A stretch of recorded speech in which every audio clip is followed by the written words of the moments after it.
Olá, começa agora mais um boletim informativo direto da redação do Jornal Diário de Teresópolis e Diário TV. Nesta terça-feira, nossa equipe de reportagens esteve no bairro do Panorama para analisar, para acompanhar a situação de uma residência construída em um local totalmente irregular, em condições impróprias e colocando outros imóveis em risco. Foi uma casa de 3 andares, aliás, 3 apartamentos, construídos aí em uma estrutura de metal em um terreno de grande inclinação. Essa situação foi bastante discutida porque moradores ficaram um ano reclamando à prefeitura, denunciando essa situação de risco, e ela só foi resolvida depois que o prefeito Vinícius Clausen foi abordado aqui na saída da Diário TV, após uma entrevista no programa Hélio Carracena, e conversou com os moradores que atentaram para os riscos aí de deslizamento envolvendo esse imóvel de 3 andares e uma estrutura de metal. Após essa conversa com o prefeito, o caso foi levado à Defesa Civil e assim, após constatado todo o perigo para os imóveis localizados na parte de baixo, determinado que essa estrutura fosse demolida. O repórter Luiz Bandeira esteve no local para acompanhar essa etapa da obra. A casa que ameaçava desabar no bairro do Panorama está gradativamente desaparecendo, o que traz uma sensação de alívio para os moradores que tiveram que deixar suas casas por medo de desabamento. Eu estou aqui com a Gisele, que é uma das moradoras da rua Oscar José da Silva, e gostaria de saber da Gisele, que ficou muito tempo fora de casa. Foi muito tempo mesmo, Gisele, que vocês tiveram que abandonar suas casas por conta dessa obra irregular? Foi em torno de 23 dias. E o transtorno que isso causou para você e para sua família? Não, realmente, foi um enorme transtorno que esse rapaz aqui causou pra gente.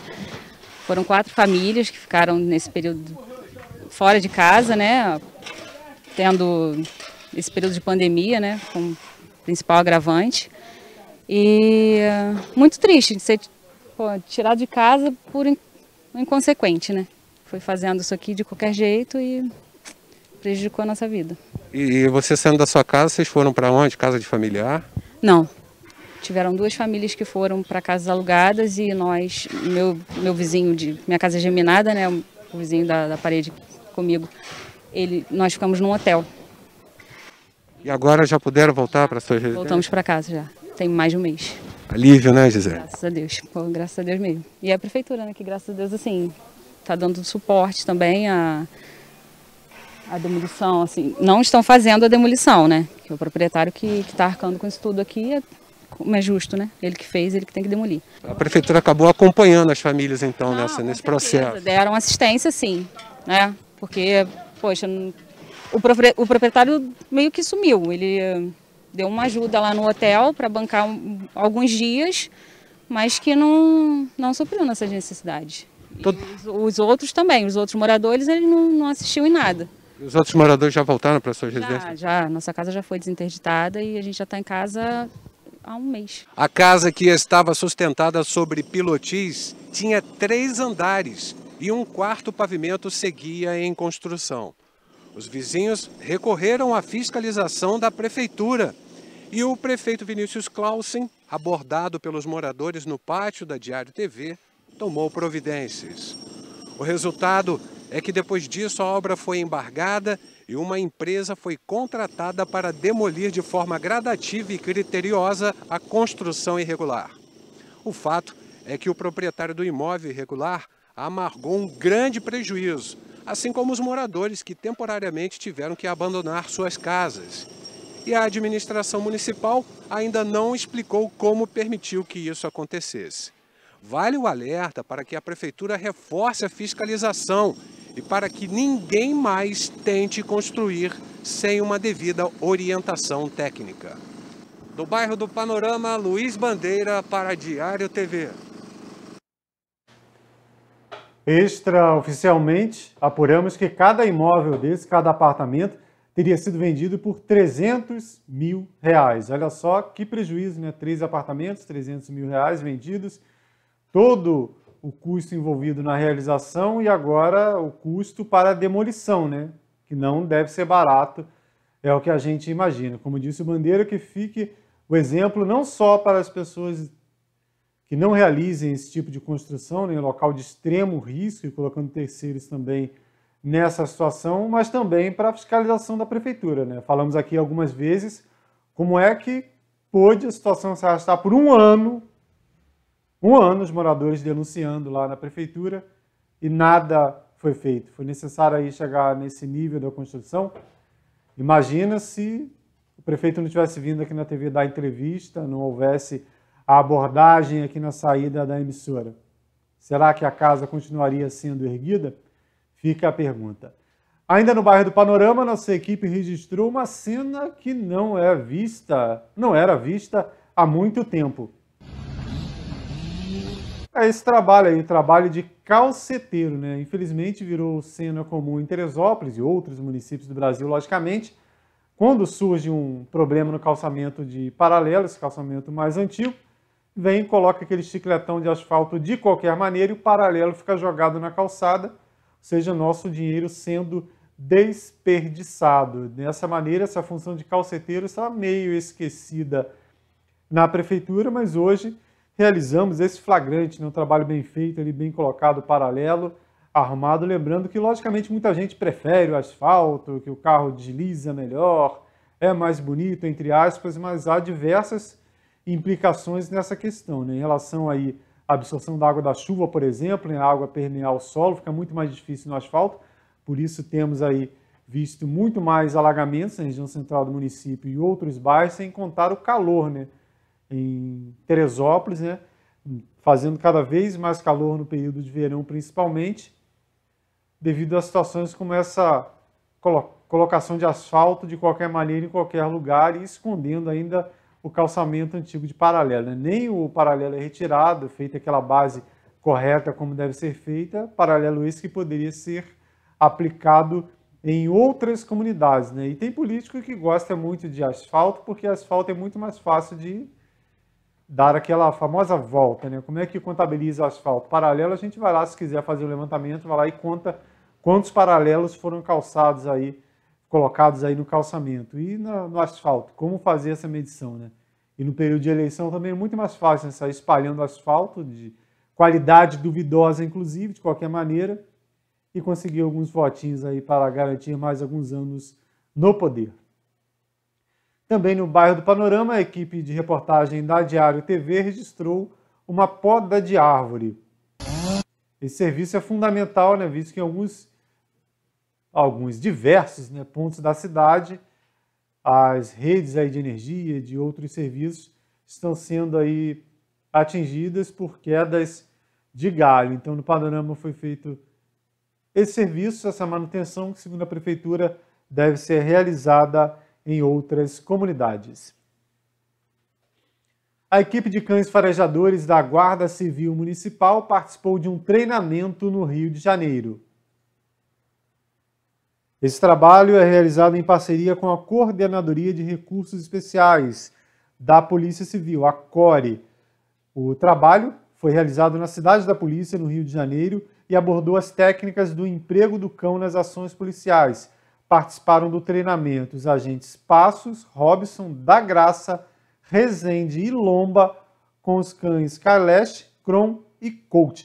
Lembrando que, frequentemente, né, esses cães aí farejadores da Guarda Civil Municipal têm sido utilizados nos trabalhos da Polícia Militar e contribuindo aí para a apreensão de drogas, né, material que tem sido encontrado com frequência em locais como Perpétuo, Rosário, Pimentel. Nas últimas semanas foram, pelo menos, meia dúzia de ocorrências aí que tiveram sucesso graças a esse apoio da Guarda Civil Municipal. A Polícia Civil prendeu um homem acusado de descumprir medidas protetivas aqui em Teresópolis. A informação foi divulgada através da página da Polícia Civil no estado do Rio. Segundo informado aí pelos policiais da 110ª DP, esse homem de 25 anos tinha em seu desfavor uma decisão judicial porque ele havia ameaçado por diversas vezes a sua ex-companheira, inclusive em via pública. Então havia uma decisão da justiça que o proibia de se aproximar da vítima e ele estava desrespeitando algumas vezes essa decisão. Assim, a Polícia Civil foi acionada, realizou o serviço de investigação e conseguiu pegar em flagrante esse homem mais uma vez desrespeitando as medidas protetivas, né? Então fica aí o registro, é o que a gente fala sempre, né? Você, mulher, que estiver sendo vítima de algum tipo de violência, de ameaça, denuncie. Você conseguindo essa medida protetiva, pode acionar a polícia e o acusado, como foi esse rapaz aí de 25 anos, terminar na cadeia.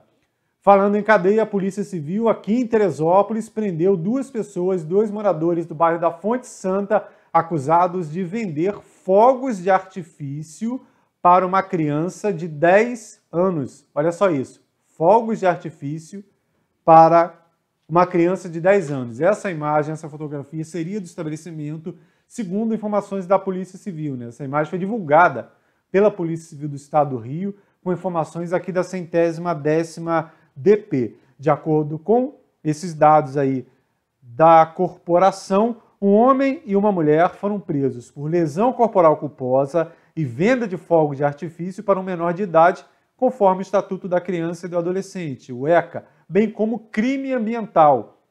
Segundo os agentes, o padrasto da criança de 10 anos, lá do bairro da Fonte Santa, chamou a polícia depois que o menor sofreu um acidente.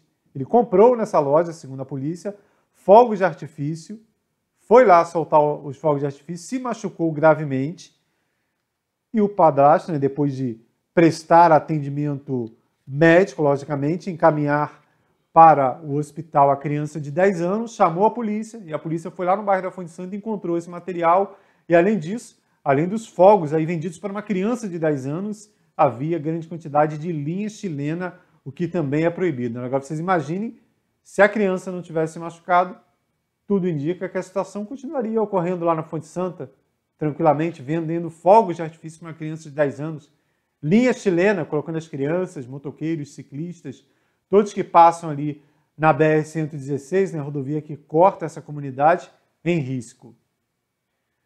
Nesta terça-feira foi realizada mais uma etapa da entrega de agasalhos da campanha realizada pela Aviação Dedo de Deus. Dessa vez, o trabalho contemplou a comunidade do Fischer.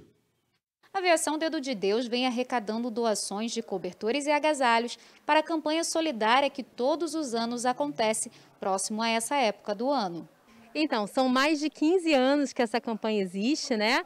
Agora, esse ano, a gente está fazendo desde o mês de abril, assim que começou a esfriar, a gente achou importante começar.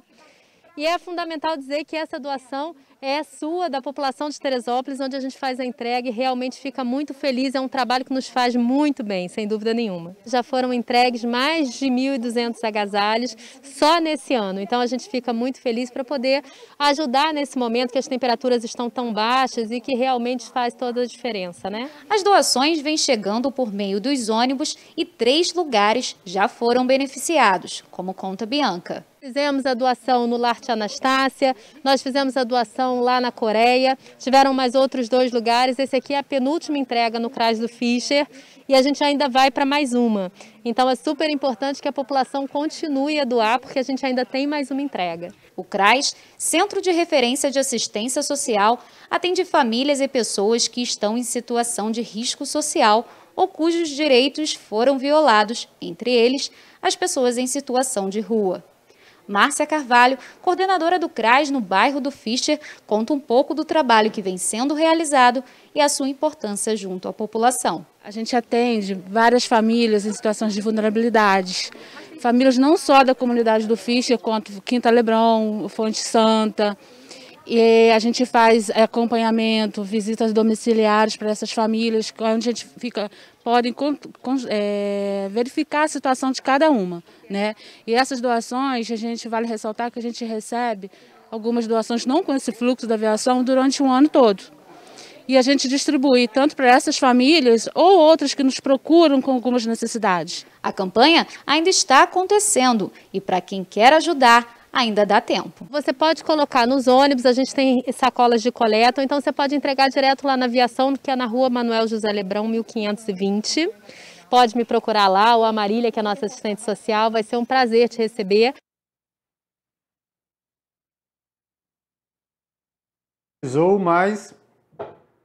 No último fim de semana, a Prefeitura realizou mais uma etapa de fiscalização em estabelecimentos comerciais para verificar aí o cumprimento de medidas relacionadas ao enfrentamento à pandemia da Covid-19.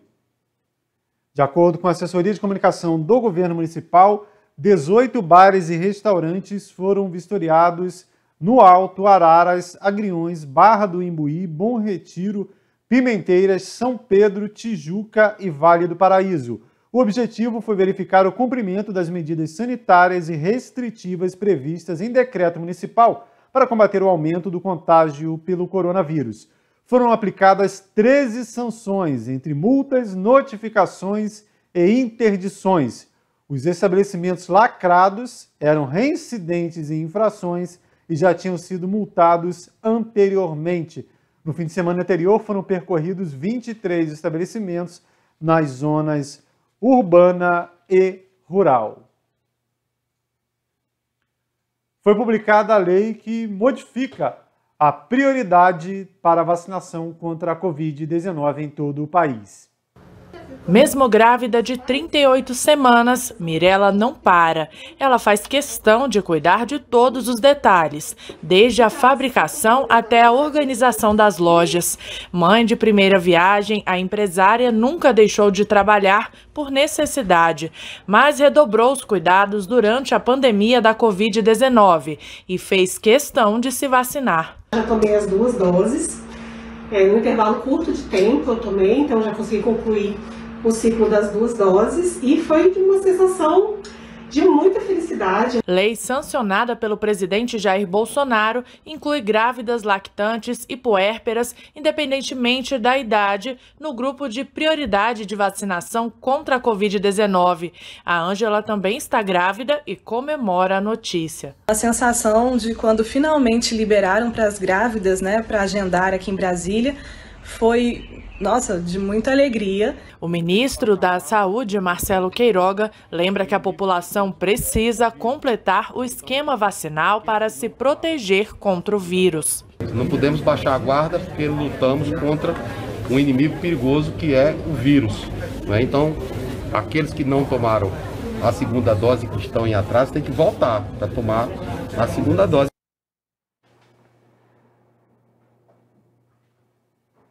Nesta segunda-feira, o governo municipal realizou a primeira etapa para a retomada das aulas presenciais nas escolas da rede municipal. No Hotel Alpina foi realizada uma reunião de acolhimento das equipes diretivas das escolas da rede municipal de ensino. O evento marcou o início do segundo semestre letivo, que tem previsão do retorno das aulas presenciais a partir do próximo dia 16, de forma gradativa. Lembrando que as aulas de forma remota já têm início nesta quinta, dia 5. Através das redes sociais, o prefeito Vinícius Clausen divulgou um vídeo ao lado da secretária municipal de Educação, Satiele Santos. Olá, querida Teresópolis, estamos aqui fazendo retorno da nossa educação, não é isso, Sati? Isso aí. Nossa secretária de Educação, estamos aqui na Alpina, fazendo um acolhimento aos nossos diretores, orientadores pedagógicos. Enfim, tivemos uma palestra incrível agora, né, Sati? Incrível, com Augusto Cury, sensacional. É isso, Augusto Cury, um psiquiatra, educador, professor, escritor, uma pessoa que com certeza inspirou muito aqui todos os nossos diretores para agora esse grande retorno da educação, um momento importantíssimo que cuidamos com muito carinho de cada unidade, as 96 escolas. Vamos acolher pouco a pouco os nossos alunos e com muita dedicação fazer a educação voltar com tudo, tá? Vamos receber nossos alunos com um novo kit escolar, com kit higiene, com um enxoval novo de uniforme, escolas pintadas, preparadas na questão sanitária, uma nova merenda escolar e vem muito mais investimento em ciência e tecnologia. Educação, vocês são o nosso orgulho. Cuidem bem das nossas crianças. Devemos muito a todos vocês. Obrigado. Obrigada. Importante lembrar que, apesar dessa previsão da retomada gradativa das aulas presenciais a partir do dia 16, os pais que optarem em deixar os filhos em casa com o ensino remoto, assim poderão fazê-lo. Porém, ainda há muitas dúvidas nesse sentido. Isso porque, segundo informações da própria prefeitura, cada escola vai decidir como fazer. E os pais têm dúvida se os professores estarão em sala de aula, dando as aulas presencialmente, como é que será feita a transmissão para os pais que ainda não estão seguros em mandar seus filhos para a escola devido à pandemia da Covid-19. Muitos pais questionaram a prefeitura lá quando foi divulgado esse cronograma de retomada das aulas, mas as respostas foram sempre genéricas e a informação principal era que cada um procurasse a escola onde seu filho está matriculado. Trânsito. Segundo o setor de estatísticas do Detran, Rio de Janeiro, Teresópolis registrou um aumento de 1.583 veículos somente nos primeiros 7 meses do ano. Os dados indicam esse aumento em relação ao número de emplacamentos. De janeiro a julho, mais 1.583 veículos foram emplacados em Teresópolis. Com isso, chegamos a 107.636 emplacamentos em Teresópolis, isso somente até o dia 31 de julho. Analisando ali de acordo com a frota, os principais tipos de veículo com emplacamento aqui em Teresópolis são os carros, com 66.556 emplacamentos, as motocicletas, que já são quase 21 mil, 20.784, caminhões, 2.808 caminhões, olha só, e 282 ônibus emplacados em Teresópolis. Então a gente deve somar, além desses 107 mil emplacamentos, logicamente tem carro que está emplacado aqui, que já não circula, que tem problema mecânico, mas a grande maioria está em circulação. Então a gente deve somar a isso os carros que circulam aqui em Teresópolis, com placas de outro município, os carros de veranistas, os veículos que vêm a trabalho, e tudo isso tem gerado um trânsito cada vez mais caótico. Em alguns dias da semana, sexta-feira, por exemplo, é o dia do caos. Se tem um dia que dá problema no trânsito, ainda mais do que já ocorre normalmente, é sexta-feira, né? Parece que todo mundo está cansado da semana, quem vai a pé, quem vai de bicicleta, quem vai de ônibus aí resolve ir de carro na sexta-feira, e o trânsito em alguns pontos aí da cidade vira um nó danado, né? No início da Avenida Luçumeira, bairro da Tijuca, São Pedro, Tenente Luiz Meireles. Isso indica que, se nada for feito para ontem, se não for feito um planejamento, vai chegar o momento que todo teresopolitano vai ter o seu veículo, só não vai ter onde utilizar. Atenção você que é admirador, frequentador do Parque Nacional da Serra dos Órgãos. No momento, não há cobrança de ingresso, isso mesmo, o parque está com entrada franca. Mas isso ocorre, não é nenhuma promoção não, né? Nada do tipo, não é promoção, não é brinde aí de inverno, nada do tipo. O que ocorreu é que a Hope, que era a empresa que fazia a portaria do parque, teve o contrato encerrado após 11 anos, aí, o contrato de concessão da Hope, no dia 31 de julho. E apesar de já haver essa previsão aí de encerramento de contrato, o governo federal, o ICMBio, eles não fizeram a licitação de uma nova empresa. Ou seja, acabou o contrato da Hope, saíram os funcionários terceirizados e o parque, para não fechar as portas novamente, meio que deu uma improvisada, né? O ICMBio assumiu a operação da licitação, contratou aí 36 agentes temporários, agentes ambientais temporários de apoio ao uso público, e eles vão ajudar no controle de acesso e ordenamento da licitação. Porém, o sistema de cobrança do parque é da Hope, o sistema foi embora. Então, até que o ICMBio crie um sistema para cobrar aí o ingresso, não haverá cobrança. A gente tem uma próxima tela e foi divulgado pela FEMERGE, que é a Federação de Esportes de Montanha do Estado do Rio de Janeiro, esses detalhes. Por enquanto, lembrando que é temporário, até que entre em vigor o novo sistema. Não haverá cobrança de ingresso, não haverá reserva e o controle de entrada será feito diretamente na portaria. Atualmente não é permitido acampar, né, o pernoite, não tem abrigo e nem camping na Pedra do Sino, parte baixa e nada. E a travessia Petrópolis-Teresópolis está suspensa. O limite diário de pessoas, 500 pessoas dia. Então não tem como reservar. Se você quiser fazer Pedra do Sino, por exemplo, aproveitar que está de graça, tem que chegar lá e garantir o ingresso. Aliás, 500 pessoas é para a parte baixa, aliás, né? Corrigindo aqui, 500 pessoas, parte baixa, sede Teresópolis, sede Petrópolis, 300 pessoas e sede Guapimirim, também 300. A parte alta, que compreende a Pedra do Sino, Mirante do Inferno, todas essas montanhas aí, Papudo, São Pedro, 100 pessoas por dia para cada lado. 100 pessoas na parte de Petrópolis e 100 pessoas na parte de Teresópolis. No caso daquelas 4 montanhas que a gente já visto ali do Soberbo, porque elas são acessadas por fora do parque, tem um limite de 40 pessoas por dia, né? No caso de Calavrado, 40 pessoas por dia. No caso Dedo de Deus, Cabeça de Peixe e Deus de Nossa Senhora, 12 pessoas por dia. Entrada do parque, 7 da manhã. E o limite para a parte alta, né? Para acessar a parte alta, 10 horas da manhã. Não adianta querer ver o pôr do sol e entrar à tarde. Até 10 da manhã, porque não tem esse controle, né? Está sem pessoal. E saída até às 18 horas. Então, reforçando somente que essa situação é uma situação temporária, até que a empresa seja contratada novamente, né? Vem um novo contrato, uma nova empresa aí para assumir o lugar da Hope, ou que o ICMBio crie um sistema aí para fazer a cobrança de ingresso. De qualquer maneira, isso é um absurdo, né? O Parque Nacional é o terceiro mais antigo e um dos mais importantes do país. A gente chegar ao momento de correr o risco de fechar as portas do parque, porque o ICMBio, o governo federal, não fizeram a contratação de uma outra empresa, a licitação, é brincadeira, é desrespeito ao meio ambiente e às comunidades onde o Parnaso está inserido. Estamos na semana do aleitamento materno e o governo federal, o Ministério da Saúde, estão divulgando uma campanha incentivando essa prática. Nos últimos 40 anos, o Ministério da Saúde desenvolveu políticas públicas para promover a amamentação no Brasil. Uma das ações é o repasse anual de mais de 18 milhões de reais para os hospitais amigos da criança, referência no atendimento a gestantes e lactantes.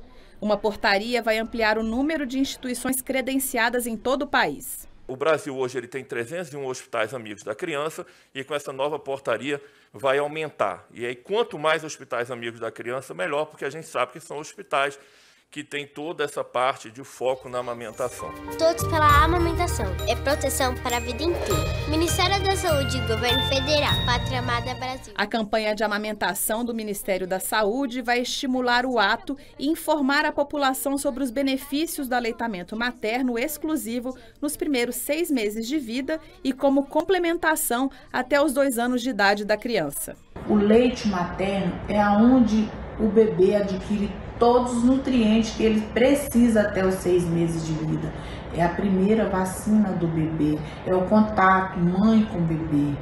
É muito importante. Eu amamento porque o vínculo que se estabelece entre mãe e filho no ato de amamentação, ele é um vínculo sem igual.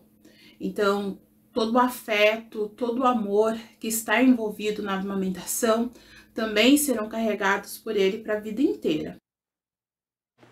Essas e outras notícias você confere no nosso site, netdiario.com.br, e se houver qualquer atualização antes da entrada de um novo boletim informativo, você confere em nossa página e também na barrinha de notícias da Diário TV e em nossas redes sociais, Instagram, Facebook e YouTube. E você que acompanha a nossa programação pelo YouTube, não deixe de se inscrever em nosso canal. Até mais!